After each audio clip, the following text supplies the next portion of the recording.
Joe Danger garnered kind of a cult following in 2010 for its fun Trials meets Excite Bike meets Little Big Planet style gameplay, but it never really caught on. I think that's because it had a severe lack of multiplayer modes and level sharing was way overly complicated. But 2 years later, Hello Games has gone back to the drawing board and they have returned with Joe Danger 2, which is a much more over-the-top and friend-focused sequel. So the idea behind this one is that Joe is now a movie stuntman, which lets Hello Games make everything 1,000% more insane, so you can ride minecarts, jetpacks, and even unicycles across a ton of movie-themed worlds, dodging obstacles, doing insane stunts, setting record times. There's a lot more of a Trials feel to runs this time, since you need pretty split-second timing and precise responses, but it also feels crazily like Super Meat Boy in a way. Like, oh god, spikes, I didn't make it, whoops, I'm instantly back, let's go again, oh god, I made it though. It's almost too unforgiving at times, and with all the eye candy whizzing by on the screen, things can get a little visually confusing. Luckily, the instant respawn keeps things more funny than frustrating, and you can instantly restart from the last checkpoint by hitting select, which means you can really obsess over getting perfect runs. Every vehicle has its own feel to it, and though some of them are a little insane, they all feel pretty balanced. The different vehicles and world themes give the game a lot more depth and variation than the first. Now, some fans of the original might feel like the unicycle or the jetpack changed the gameplay so much that it loses some focus, but come on, all that desert-themed motorcycle stuff in the original could get a little flat, right?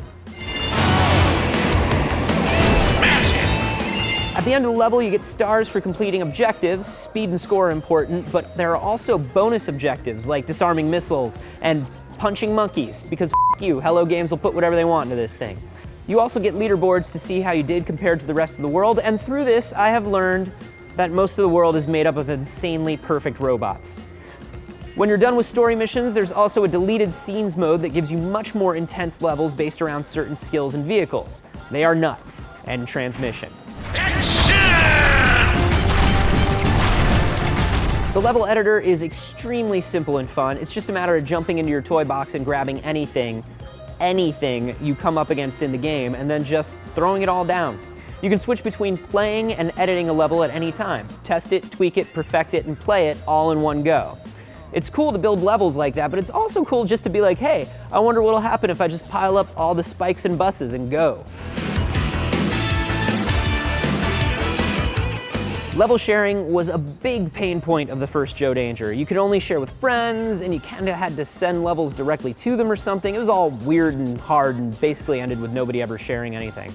Joe Danger 2 fixes all of that by going with a much more simple level directory inspired by Little Big Planet or sound shapes. It's now easy to find and sort levels by rating, friends, types of vehicles.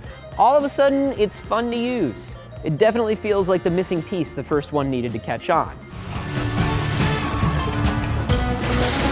Multiplayer was also sorely lacking in the first game. You basically had two-player split screen. Now you've got a Trials Evolution-inspired 4-player mode that scores players tokens for tricks, picking up bonuses, crashing the least, finishing first, punching other players in the face. And because Joe Danger has that easy to pick up but impossible to do perfectly thing going for it, it's a great group game for just about anybody remotely interested in sitting down and holding a controller.